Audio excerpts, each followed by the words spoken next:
Anyway, so for today's video, ay ayusin ko yung nabili kong tulips. Ayan.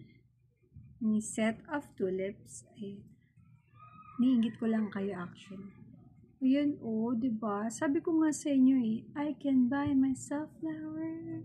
Diba, Char? Hindi. Gusto ko lang magkaroon ng konting ganda-gandahan dito sa bahay. Kasi napaka-boring. Puro na lang kalat. Gadgets. So, yun. And I bought these tulips for like less than 20 pesos each. And sobrang ganda niya. Ayan. This is yan.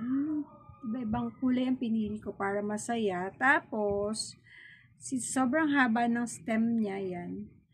Para sa aking vase. Wala mo talaga akong vase. Meron ako nakita nitong cup. So, nire-purpose ko lang siya. So, yan siya. Mug. Actually, yan. Para kitang-kita nyo. Yan. Mug siya. Silagyan ko lang ng white paper. Ayan. So, and then, pinend ko yung mga tangkay dyan.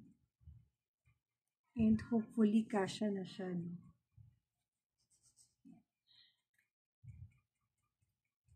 Let's see. Tcharam! Ooh! I love it!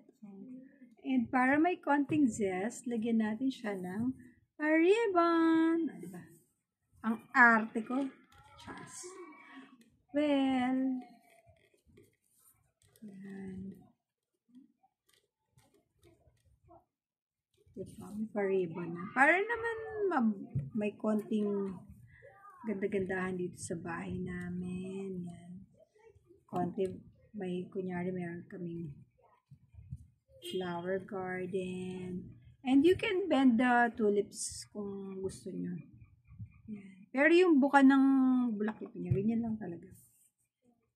Tama lang yan. And so yun, ilalagay ko lang to sa mouth ng ating mug. And that's it. And this is Miss Cynthia. Hindi pala. This is your Mommy Thoughts. If gusto nyo ng tulips na to, yan, ilalagay ko na yung link dyan sa comment or sa yellow basket. Get yours now.